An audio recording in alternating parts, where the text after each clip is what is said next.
Hello भाई, नमस्कार। स्वागत है आप सभी का। आज हम आपके सामने फिर हाजिर हैं लेकर इंग्लिश के एक बहुत ही इम्पोर्टेंट टॉपिक, जिसको हम कॉमन एरर के नाम से जानते हैं। और यह कॉमन एरर का हमारा जो है चौथा क्लास है। माफ़ कीजिएगा, चौथा क्लास है। और ये चौथे क्लास में हमारा जो है 2 स्लाइड आज बताएंगे हम आपको। और पहला स्लाइड में क्वेश्चन नंबर 32 से लेकर 36 तक का है, और दूसरे स्लाइड में बताएंगे 37 से लेकर 40 तक, यानी 10 क्वेश्चंस कराएंगे 2 स्लाइड में। आप बने रहिए मेरे साथ। और इस कॉमन एरर में एक एक वर्ड आपको बताएंगे, एक एक वर्ड का पोस्टमार्टम कर कि कैसे कॉमन एरर फाइंड आउट करते हैं, आप भी कैसे आसानी से कर सकते हैं। तो देखिए 32 नंबर क्वेश्चन आपके सामने है स्लाइड पर। कोशिश कीजिए आप खुद से बनाने का, और नहीं बनता है तो कोई बात नहीं। और अभी जो भी बताने वाले हैं हम बताएंगे, जो भी पॉइंट्स इम्पोर्टेंट बनते हैं वो आप नोट कर लीजिएगा अपने कॉपी में, ठीक है। देखिए आपके सामने पहला क्वेश्चन है, द ओल्ड मैन। एक एक चीज़ देखिए, कॉमन एरर फाइंड आउट करने के लिए आपको एक एक चीज़ पहले फाइंड आउट करना है, एक एक चीज़ से पूछना है क्या तुम अपने जगह सही लगे हो या नहीं। देखिए बोल रहा है द ओल्ड मैन। द जो है डेफिनेट आर्टिकल है, ओल्ड के साथ आया, ठीक है, कोई दिक्कत नहीं, यहाँ एरर नहीं दिख रहा। द ओल्ड मैन, यहाँ मैन सिंगुलर है। आगे क्या है, कंटिन्यू, कंटिन्यू रखा, ये पास्ट टेंस में है। Continue living, living a hard life. The old man यानी वृद्ध व्यक्ति जो है कंटिन्यू मतलब लगातार वो जारी रखा जीने का, अपना हार्ड लाइफ जीने के लिए वो हमेशा वो जारी रहा, ठीक है ना, जारी रखा। फिर बोल रहा बट यहाँ टेंस जो है पास्ट टेंस में है। आगे क्या है देखते हैं, यहाँ तक कोई दिक्कत नहीं, continue living a hard life, कोई दिक्कत नहीं, एरर नहीं दिख रहा। बट ये बट जो है ना, वर्ड एक ऐसा है ना जो अपोजिट मतलब मीनिंग को बताता है। बट जिसे यहाँ ऐड हुआ है ना, बट जो है कंजंक्शन है पार्ट्स ऑफ स्पीच में, तो वो इसके पहले वाले सेंटेंस जो होगा ना पॉजिटिव होगा, तो इसके बाद वाला सेंटेंस नेगेटिव होगा। यदि बट के पहले वाला सेंटेंस नेगेटिव होगा तो बाद वाले सेंटेंस जो है पॉजिटिव होगा। बट हमेशा विरोधाभास को बताता है, ठीक है ना। और एंड जो है सेम चीज़ को बताता है। एंड और बट में यही अंतर है, ठीक है ना, इसको लिख लीजिएगा। उसके बाद यहाँ क्या बताया, उसके यहाँ निगेटिव बात बोला है कि वो एक हार्ड लाइफ ओल्ड मैन है ना, कंटिन्यू जारी रखा जीने के लिए।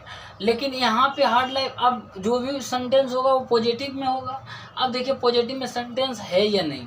उसके बाद बोल रहा but never he asked, never he asked. अब देखिए नेवर एक वर्ड है ना मेरे भाई, नेवर सिर्फ एक वर्ड नहीं, नेवर है, सिल्डोम है, रेयरली है, ये सब जो है ना निगेटिव वर्ड है, ठीक है ना। और ये निगेटिव वर्ड जो है ना हमेशा वर्ब टू बी के बाद आता है। वर्ब टू बी कहने का मतलब is am are was were be been being होता है, ठीक है ना। Is am are was were be been being, ये सब। तो नेवर जो आएगा ना हमेशा वर्ब टू बी वर्ब के बाद आएगा, वर्ब टू बी के बाद। तो यहाँ verb to be is am are तो है नहीं, वाज वेयर है नहीं, तो यहाँ पे क्या लगाइएगा आप, यहाँ मेन वर्ब के पहले इसको रख सकते हैं, यानी सब्जेक्ट के बाद आएगा ही। ऐसे भी पढ़िए सेंटेंस, यहाँ बट तो लगा दिया, नेवर ही आस्क्ड होगा या ही नेवर आस्क्ड होगा, ऐसे कौन सा लग रहा है सुनने में अच्छा, तो ही नेवर आस्क्ड हो जाएगा, यहाँ पर ये बीच में आ जाएगा, ठीक है ना। नेवर ही आस्क्ड नहीं बल्कि ही नेवर आस्क्ड होगा। फॉर एनी हेल्प, कोई भी हेल्प के लिए, पड़ोसी से कोई भी हेल्प के लिए कभी नहीं वो पूछा, ये बोल रहा है, ठीक। तो इसका एरर जो है पार्ट बी होगा, नेवर आएगा ही के बाद और आस्क्ड के पहले, ठीक है ना। तो हो जाएगा what he never asked for any help from neighbours, ठीक। अब जो है नेक्स्ट क्वेश्चन है 33 नंबर, बोल रहा ही, एक एक वर्ड से पूछिए, देखिए कि तुम सही लगे हो या नहीं। ही, यहाँ क्या है, सिंगुलर सब्जेक्ट है, वर्ब आएगा सिंगुलर आएगा, वर्ब इज सिंगुलर है, ठीक, इज सिंगुलर है, ठीक है ना, इज सिंगुलर है, इज नॉट आए, ठीक है, निगेटिव है सेंटेंस, कोई बात, नॉट, एन आया है, यहाँ जो भी नाउन आएगा वो सिंगुलर फॉर्म में आएगा और उसका साउंड जो होगा वोवेल साउंड होगा, तो यहाँ आर्टिस्ट है, ये सिंगुलर फॉर्म में है और इसका साउंड वोवेल है, ठीक है ना, तो ठीक है, यहाँ तक कोई एरर नहीं, he is not an artist. उसके बाद बोल रहा है नॉर ही इज। अब देखिए नॉर ही इज जो है ना, ये आपको लग रहा है इसमें कुछ एरर दिख रहा, और बाकी पार्ट और पढ़ लीजिए। ए म्यूजिशियन, ए के बाद सिंगुलर नाउन आना चाहिए, सिंगुलर है, कोई बात नहीं। अब या तो पार्ट बी एरर होगा या नो एरर होगा। अब देखिए नॉर ही इज है ना, नॉर इज ही होगा या नॉर ही इज होगा, इसको देखिए मेरे भाई, यहाँ पर इन्वर्जन हो जाएगा, समझे ना, नॉर जो जब भी आता है ना वर्ड, ये अपने साथ इन्वर्जन लेता है कि, ठीक है ना। और ये भी देख लीजिए कि जब भी ये सेंटेंस कौन सा है, पार्ट ए में सेंटेंस कैसा है, पार्ट ए में सेंटेंस जो है अफर्मेटिव सेंटेंस है कि नहीं, अफर्मेटिव है ना। और यदि जो है पहला क्लॉज अफर्मेटिव रहेगा ना, तो दूसरा क्लॉज जो है ना वो इंट्रोगेटिव हो जाएगा, ठीक है ना, और उसमें लॉ ऑफ इन्वर्जन लग जाएगा, ठीक, ऐसा रूल है, ठीक है ना। तो यहाँ पर क्या करना है, आप लॉ ऑफ इन्वर्जन का यूज कर सकते हैं। ऐसे भी नॉर जो है ना लॉ ऑफ इन्वर्जन लेता है, तो लॉ ऑफ इन्वर्जन लेगा तो मैंने हेल्पिंग वर्ब पहले आ जाएगा, यानी यहाँ इज ही हो जाएगा, ठीक है ना, इज ही हो जाएगा, इज ही ए म्यूजिशियन, ठीक है ना। तो इसमें भी पार्ट बी एरर हो जाएगा, ठीक, बाकी पार्ट देख लिए एक को सही है। अब 34 नंबर क्वेश्चन देखते हैं क्या बोल रहा है। देयर आर, देखिए देयर जब भी आए ना तो मन में एक चीज हमेशा दौड़ना चाहिए, इसके बाद जो भी वर्ब आएगा ना, यानी हेल्पिंग वर्ब, ये डिपेंड करेगा इसके बाद आने वाला नाउन पर, ठीक है ना। वो नाउन यदि सिंगुलर होगा तो यहाँ वर्ब जो है सिंगुलर लेगा हेल्पिंग वर्ब, और वो नाउन जो है प्लुरल होगा तो यहाँ वर्ब प्लुरल होगा। अब यहाँ पर ये पहले नहीं फाइंड आउट कर लेना, आर है तो गलत है, इज है तो सही है, ऐसा कुछ नहीं, पहले इसके आगे वाला जो है नाउन होगा उसको देखकर ये इज आर मतलब डिसाइड होता है, ठीक। तो देयर ठीक है अपने जगह। अब यहाँ आर आया, अब हमको चाहिए कि जो भी आगे नाउन आएगा ना वो प्लुरल फॉर्म में होना चाहिए, तभी आर यहाँ सही होगा। अब देखिए मेनी आ गया, मेनी एक ऐसा एडजेक्टिव है ना पार्ट्स ऑफ स्पीच में, ये हमेशा काउंटेबल नाउन के साथ आता है, और मेनी के बाद जो है ना वो हमेशा प्लुरल नाउन होता है। जैसे कि बता देते हैं आपको, यहाँ पे मेनी ए बॉयज होगा, ठीक है ना, मेनी बॉयज होगा, लेकिन मेनी के साथ, मेनी के बाद ए लगाओगे तो यहाँ सिंगुलर नाउन आ जाएगा, मेनी ए बॉय होगा, ठीक है ना, ए के बाद सिंगुलर नाउन। लेकिन यहाँ मेनी ए ठीक है, यहाँ पे आना चाहिए क्या, ए के अनुसार सिंगुलर आना चाहिए, यानी स्लिप, लेकिन ये एस हटा देंगे यदि स्लिप करते हैं तो ये आर भी तो गलत हो जाएगा। हमको दो को सुधारना नहीं, एक ही चीज़ सुधारना है, तो हम क्या करेंगे, इसको ए हटा देंगे, ए हटा देंगे तो मेनी के बाद भी प्लुरल नाउन आता है तो ये भी सही हो गया, प्लुरल नाउन आता है ये भी सही हो गया, और आर हेल्पिंग वर्ब ये आ जाएगा बाद वाला नाउन के अनुसार, जो कि प्लुरल है तो प्लुरल वर्ब ले रहा है, ठीक है ना।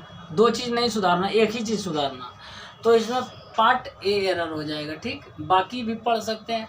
बिटवीन जब भी आता है उसके बाद एंड लेता है, बिटवीन के बाद एंड है। बिटवीन द कप होगा, आगे भी जो भी नाउन होगा द के साथ जुड़ा होगा, द लिप है ना, द लिप। एंड सो और इसीलिए वन हैज, वन मतलब कोई भी होता है, ठीक है ना, इसका मतलब वन मतलब कोई भी होता है।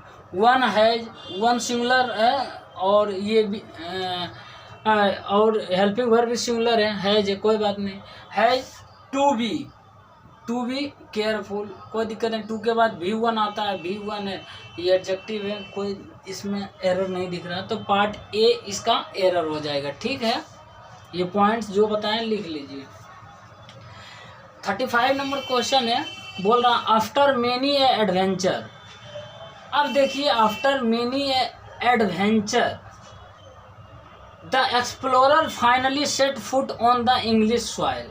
अब इसमें जो है ना 35 में मेनी, देखिए आफ्टर है, आफ्टर एक एडवर्ब है, एडवर्ब से स्टार्ट हुआ, मेनी है। अब मेनी के बाद क्या बताएं, कोई भी नाउन आएगा तो वो आएगा प्लूरल फॉर्म में आएगा, लेकिन यहाँ पे ठीक है एडवेंचर है, एडवेंचर है ना, एडवेंचर क्या है, एडवेंचर अनकाउंटेबल नाउन है, और यहाँ पर ए लग गया, कोई बात नहीं, ए इसमें इसके बाद नाउन आएगा, सिंगुलर आएगा, ठीक है। लेकिन मेनी के बाद हम पढ़े क्या थे, मेनी के बाद पढ़े थे प्लूरल होगा ना, लेकिन नहीं, ए आ गया है तो सिंगुलर तो होगा। ऐसे भी एडवेंचर क्या है, अनकाउंटेबल नाउन, उसका प्लूरल कैसे होगा, तो ये एडवेंचर सही है, ठीक है ना, ए एडवेंचर।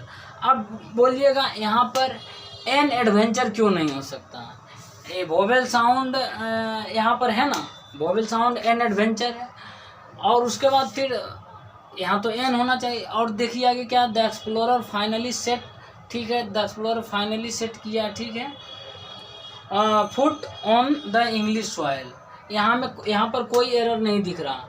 अब यहाँ पर सवाल है कि यहाँ एन क्यों नहीं होगा, एन एडवेंचर तो भी हो सकता है ना, क्योंकि यहाँ साउंड जो है ना वोवेल साउंड है, तो मेरे भाई यहाँ पर एडवेंचर के पहले ए नहीं बल्कि एन लगेगा, ठीक है ना, एन एडवेंचर ही होगा, ठीक। तो इसका आंसर क्या हो जाएगा, ए हो जाएगा पार्ट, ठीक है ना,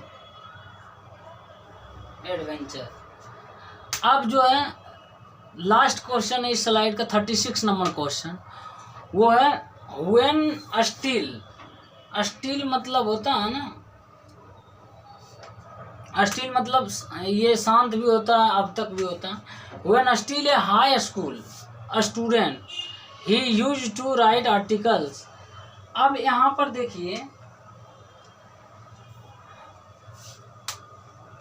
यहाँ पर देखिए, he use to write articles for leading newspaper and journals. इसमें फाइंड आउट करने का कोशिश कीजिए, बहुत ही अच्छा क्वेश्चन है, इसमें बताने वाला है।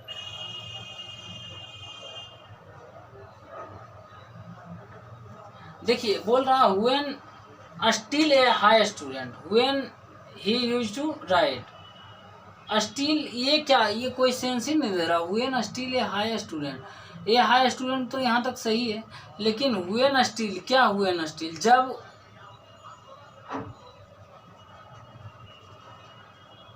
व्हेन स्टिल यहाँ पर नहीं, व्हेन कौन है, he use to write articles, वह आर्टिकल्स लिखा करता था, तो कौन लिखा करता था, वह कब लिखा करता था, जब वह हाई स्कूल का स्टूडेंट था। तो यहाँ पे जो हाई स्कूल का स्टूडेंट था उसका तो मेंशन हुआ ही नहीं ना, तो यहाँ पे इसका मेंशन करना पड़ेगा ही का, तो यहाँ पे स्टिल के जगह हो जाएगा ही वाज हो जाएगा, ठीक है ना। When he was a high school student he use to write articles for leading newspapers and journal. यहाँ पर भाई ही, यहाँ पे हाई स्कूल का स्टूडेंट कोई तो होगा ना, कोई आदमी तो ही होगा ना, तो उस आदमी के बारे में आगे बताया ही यूज टू, तो यहाँ पर उसके बारे में भी तो उल्लेख करना है ना, मेंशन कि वह जब हाई स्कूल का स्टूडेंट था तब वो न्यू आर्टिकल्स लिखा करता था, ठीक, न्यूज़पेपर और जर्नल के लिए, को लीड के लिए, ठीक है ना। तो ये था पहले स्लाइड में, और दूसरे स्लाइड आपके सामने होगा, उसमें भी कोशिश कीजिएगा बनाने का, ठीक।